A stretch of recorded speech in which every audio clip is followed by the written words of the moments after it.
Microsoft Excel में AI की मदद से फॉर्मूला अप्लाई करना आजकल बहुत आसान है, जिसे देखो एआई की बात कर रहा है। लेकिन अगर आप एक फ्रेशर हो और डेटा डोमेन में as a Microsoft Excel operator या फिर एमआईएस एग्जीक्यूटिव का जॉब रोल हासिल करना चाहते हो तो पहले इंटरव्यू देना पड़ेगा, और इंटरव्यू में एआई अलाउड नहीं होता है। तो अब क्या करोगे? तो अब आपको मैन्युअली फॉर्मूला तो देना पड़ेगा। इसीलिए मैं आपको कहता हूँ कि फॉर्मूला का लॉजिक सीख लो। तो चलिए एक और रियल जॉब क्वेरी मैं आपके लिए लेके आऊँ, जहाँ पे आप फॉर्मूला, लॉजिक, मैजिक दोनों सीखेंगे। पहले क्वेरी क्या है समझते हैं। यहाँ पे स्क्रीन के ऊपर जो डेटा दिखाई दे रहा है, इसके ऊपर एक टास्क आपको करना है। जो टास्क है वो टास्क कुछ इस तरह से है, जैसे आपको क्या करना है कि भाई यार इसमें जितने भी स्टेटस कॉलम में पेड स्टेटस एंट्री दिखाई दे रही है उनको रिमूव करना है। अब बोलोगे ये कौन सी बड़ी बात है, लेकिन यहाँ पे कैच है।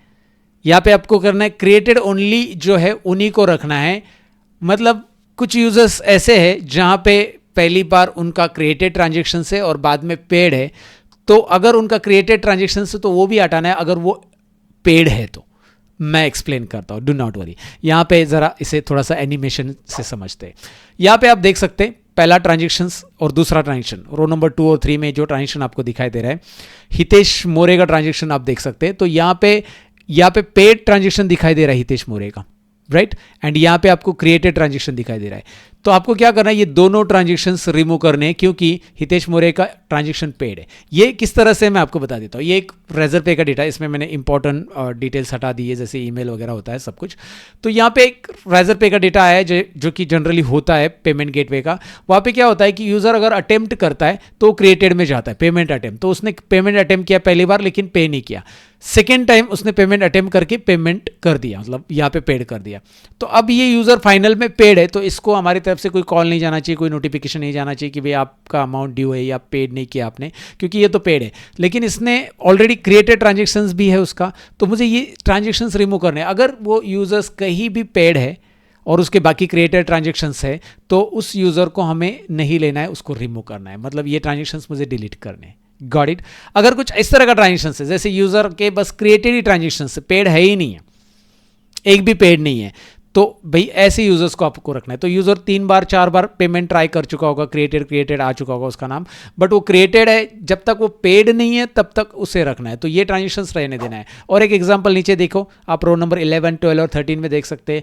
यहाँ पे भाई क्रिएटेड 2 बार ट्रांजेक्शन्स आपको दिखाई दे रहे हैं, क्रिएटेड एंड फाइनली पेड है। तो भाई यार ये तीनों एंट्रीज कुछ काम की नहीं मेरी, तो मुझे क्रिएटेड की भी निकालनी है, ये भी क्रिएटेड की निकालनी है, लेकिन ये वाली मतलब पेड की भी निकालनी है। तो इसके तीनों ट्रांजेक्शन निकलने चाहिए। अगर वो यूज़र का भी पेड है तो वो यूज़र का आईडी है जो, उससे ये यूनिकनेस पता चलेगा कि हाँ ये यूज़र है जिसका यहाँ पे 2 बार क्रिएटेड है, तो ये तीनों ट्रांजेक्शन उसके रिमूव होने चाहिए। I think you got it. तो टास्क क्या है, अगेन रिपीट आते टास्क पे, remove users who have any paid entries. भाई यार एक भी पेड एंट्रीज है तो उन यूजर्स को रिमूव करो।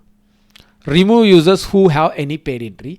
Keep only users with created transactions only. भाई क्रिएटेड, जिसका क्रिएटेड ट्रांजेक्शन है, पेड एक बार भी नहीं है, ऐसे भी वहाँ पे ट्रांजेक्शन्स रखने। आपको क्लैरिटी आ चुकी होगी। प्रैक्टिकल की तरफ बढ़ते हैं, ज़्यादा टाइम नहीं वेस्ट करते, एक्चुअल डेटा पे आते हैं। फॉर्मूला कैसे अप्लाई करेंगे, सिंपल लॉजिक है। यहाँ पे मैं 2 फॉर्मूला यूज़ करने वाला हूँ, दोनों भी बता देता हूँ। एक यूज़ करने वाला हूँ काउंट इप्स, दूसरा यूज़ करने वाला हूँ मैं ईप।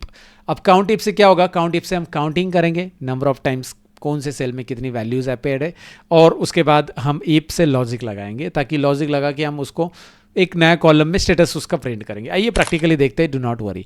यहाँ पे मैं लिखता हूँ रिजल्ट, या कुछ भी आप लिख सकते हैं, status mark, status already column है, मार्क करके मैं लिख देता हूँ कुछ भी। सो यहाँ पे मैं लिखता हूँ पहले काउंट इप्स का फॉर्मूला।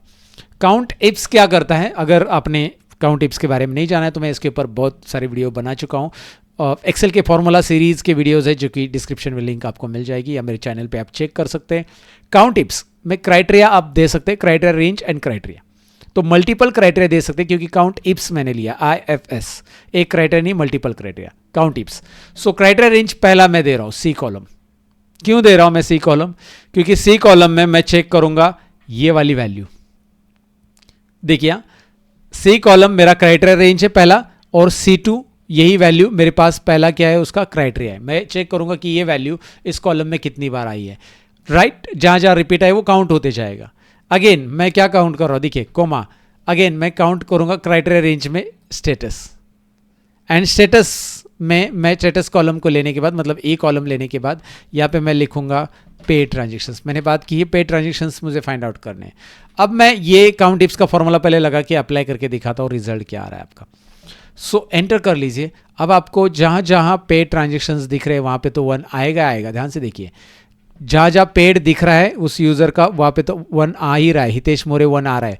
लेकिन जो कि हितेश मोरे इस आईडी से ऑलरेडी पेड एक ट्रांजेक्शन है तो उसके क्रिएटेड वाले ट्रांजेक्शन में भी 1 आ रहा है। इंटरेस्टिंग। लेकिन अगर आप देखा जाए ये शाह आशिफ जो है इसके दोनों ट्रांजेक्शन 0 है, कहीं पे भी पेड नहीं है, कहीं भी पेड नहीं। लेकिन अगर मैं गलती से यहाँ पे मतलब अगर अभी लिख रहा हूँ मतलब चेंज करके दिखा रहा हूँ पेड करता हूँ तो यहाँ पे दोनों भी ट्रांजेक्शन्स एक साथ रिमूव हो गए। हालांकि यहाँ पे पेड नहीं है फिर भी होगा क्योंकि हमने कंडीशन मतलब दोनों भी ट्रांजेक्शन्स रिमूव के लिए 1 आएगा। तो अभी आपको दिखाई दे रही है 0 दिख रहा है कि इनके बस एक ही मतलब क्रिएटेड ट्रांजेक्शन से पेड कहीं पे भी नहीं है। एंड यहाँ पे आप देखोगे पेड है तो जैसे ये तीनों ट्रांजेक्शन्स रिमूव होने वाले। यहाँ पे भी आप देखोगे ये 2 बार ट्राई है तो ये इसका शायद ट्रांजेक्शन्स कहीं पे और पेड रहेगा, इसका भी देखेंगे कहीं पे और पेड रहेगा। तो यहाँ पे पेड है सामने वाली, ओके। तो कहीं और पेड नहीं है, सामने पेड है इसलिए डायरेक्टली पेड आ गया। कहीं पे सिंगल पेड है, कहीं पे क्रिएटेड और पेड है, डायरेक्ट फर्स्ट अटेम्प्ट में पेड है। बट ये आपको क्लैरिटी आ गई कि भाई काउंट इफ से 1 दिखाएगा आगे। तो अभी मैं यहाँ पे क्या करूँ, इसमें मैं काउंट इफ्स में ईप लॉजिक ऐड कर दूंगा, ईप ओपन ब्रैकेट। ध्यान दीजिए पहले मैंने सी ले लिया, सी कॉलम उसका काउंटिंग कर दिया C2 की वैल्यू, यस। ई कॉलम देन उसके अंदर पेड ढूंढा। अब मैंने इफ उसके आगे और ब्रैकेट ओपन रख दिया, ब्रैकेट ओपन। और मैं करूँगा कि भाई यार इफ दिस कंडीशन दूंगा यहाँ पे, if this is greater than 0। अगर 0 से ज़्यादा आता है, 1 आ रहा है ना, 0 से ज़्यादा 1, तो 1 आ रहा है तो उसको क्या करना है, रिमूव वाला वर्ड रख देते। आप यहाँ पे फिलहाल रिमूव रख दो और उसके बाद यहाँ पे दूसरे में रख दो कीप, इन्वर्टेड कोमा में आप कीप लिखोगे। ईप लॉजिक आपको क्लियर होगा। ईप फॉर्मूला भी मैंने बहुत बार ऑलरेडी चैनल के ऊपर वीडियोस बनाए। ध्यान से देखिए दोबारा आई विल एक्सप्लेन दिस। मुझे पता है कि यार कुछ चीज़ें आपके लिए नहीं होती है तो थोड़ा समझना मुश्किल होता है, but do not worry. Countifs अपनी जगह पे, इससे जो रिजल्ट आएगा, अगर काउंट इप से आने वाला रिजल्ट 0 से ज़्यादा है तो रिमूव ये वाला यहाँ पे प्रिंट करेंगे हम मार्क में, इसका मार्क जो होगा रिमूव होगा। एंड अदरवाइज क्या होगा, अदरवाइज कीप होगा। कीप कब आएगा, कीप कब आएगा, जब ये 0 से कम है तो यानी 0 से कम है, 0 है एक्चुअली 0 से कम नहीं होगा, 0 से ज़्यादा है तो 0 से कम है एग्जैक्टली 0 हो जाएगी, 0 से कम नहीं होगा। सो 0 होगा एग्जैक्टली। तो यहाँ पे देखो कीप ही आएगा, क्योंकि यार ये 0 क्यों है, क्योंकि इसके एक भी पे ट्रांजेक्शन नहीं है और इसने हमने कंडीशन ही दे दी है। काउंट इप्स में हमने दोनों कॉलम ले लिए। पहला कॉलम काउंट इप्स इसीलिए काम आता है यहाँ पे। सो पहला कॉलम है हमारा सी कॉलम जो कि हमने लिया, उसमें हम C2 चेक करेंगे कि भाई C2 में ये जो वैल्यू है वो हर बार चेक करेगा आईडी को, हर बार आईडी को चेक करेगा। तो जहाँ जहाँ आईडी मिल रहा है आपको वहाँ पे वो आईडी पहले फाइंड आउट किया जाएगा और उसके साथ साथ वो पेड भी देखेगा।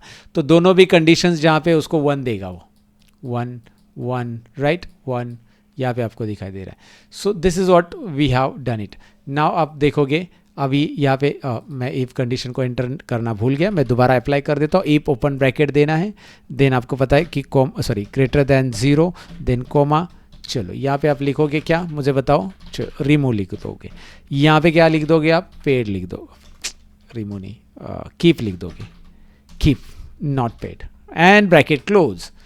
लुक ओ हियर फॉर्मूला दिखाई दे रहा है। अगर 0 से ज़्यादा है तो भाई रिमूव और 0 है तो कीप। ये यहाँ पे आपको दिखाई दे रहा है। एंटर करते हैं, रिमूव एंड लॉजिक क्लियर। अब क्या करो, Alt+A+T करो, यहाँ पे ड्रॉप डाउन में फिल्टर आ जाएगा। यहाँ पे रिमूव बटन दिखाई दे रहा है आपको, रिमूव बटन पे क्लिक करके यहाँ पे ये वाले सब फिल्टर करके देख सकते हैं कि ये इतने पेड और क्रिएटेड, मतलब पेड और साथ में क्रिएटेड भी हट जाएंगे जिनका ऑलरेडी क्रिएटेड पहले था। लेकिन आपको बस कीप वाले रखने हैं तो वो कीप आप रख दोगे यहाँ पे, keep and you are getting keep record. So this is your record जो कि रिपीटेड नहीं है। Are you getting, these transactions are मतलब जो पेड नहीं है, बेसिकली रिपीटेड तो है बट पेड नहीं है। आई मीन टू से क्रिएटेड है बट पेड कहीं पे भी नहीं इनका। तो इनके जो कॉन्टैक्ट नंबर है वो हमारी टीम या ईमेल आईडी जाएगा और उनको रीहिट ईमेल हो जाएगा कि भाई आपका ट्रांजेक्शन अभी तक सक्सेसफुल नहीं हुआ है। This way you can do it. But you might be thinking Satish ji यार मुझे एआई से करना है तो कैसे करेंगे। सो एआई से करने के लिए एक अच्छी सी प्रॉम्प्ट लिखनी है आपको ऐसे, in an Excel file provide a formula to check whether user ID. ध्यान से पढ़िए इस प्रॉम्प्ट को, प्रॉम्प्ट लिखना है बहुत लोगों को आता नहीं अभी तक। जहां पे यूजर आईडी यानी कि कॉलम सी मैंने बताया has any paid status, any paid status and column E मतलब कॉलम ई में स्टेटस है मेरा। तो यूज़र आईडी जो है कॉलम सी में है, पेड स्टेटस जो है वो कॉलम ई में है. If yes, mark all its rows to remove, otherwise mark to keep, to retain only users with created transactions. भाई ओनली क्रिएटेड ट्रांजेक्शंस हमें रखने, only users with created transactions. तो ये सिंपल सा प्रॉम्प्ट, आपको एक प्रॉम्प्ट लिखना है जिसकी मदद से भी यार ये कर सकते हैं आप. Let me copy this prompt, allow me 1 second to copy this prompt and then I go to the ChatGPT. यहाँ पे आप ये पूछ सकते हैं. अगर आपके पास एक्सेल बूस्टर ऑलरेडी है तो आपको चैट जीपीटी में भी जाने की ज़रूरत नहीं, क्योंकि एक्सेल बूस्टर में हमारे पास यहाँ पे आस्क एआई है, जहाँ से आप इसे यहाँ पे भी पूछ सकते हैं. यहाँ पे पूछो, आस्क एआई बटन पे क्लिक करो, या चैट जीपीटी पे जाकर आप ये सवाल डाल सकते हैं. आप चैट जीपीटी पे भी साइमल्टेनियसली मैं दिखा देता हूँ. यहाँ पे भी जनरेट हो चुका है एंड यहाँ पे भी आप चैट जीपीटी में इसे पेश करोगे, आपको रेडीमेड फार्मूला मिलने वाला है. हाँ, अगर आपको लगता है कि यार I don't want to waste my time, तो ये देखिए यही फार्मूला उसने दे दिया है चैट जीपीटी ने. And similar formula you can get with our Excel booster tool, similar right. यहाँ पे बस रेंज उसने 1000 तक ले लिया है, वहाँ पे वही रेंज है, but same formula, remove and keep. ये फार्मूलाज आप यहाँ से भी कॉपी करके ले सकते हैं. यहाँ पे चैट जीपीटी में मिला है यही फार्मूला जो मैंने अभी एक्सप्लेन किया, वो भी आप ले सकते हैं as you wish. But I am telling you guys this is possible कि भी यार बिना मतलब चैट जीपीटी की हेल्प से भी आप खुद से ट्राई कर सकते हैं, जहाँ पे लॉजिक बिल्डिंग आप सीखोगे, फार्मूला अप्लाई करना आप सीखोगे.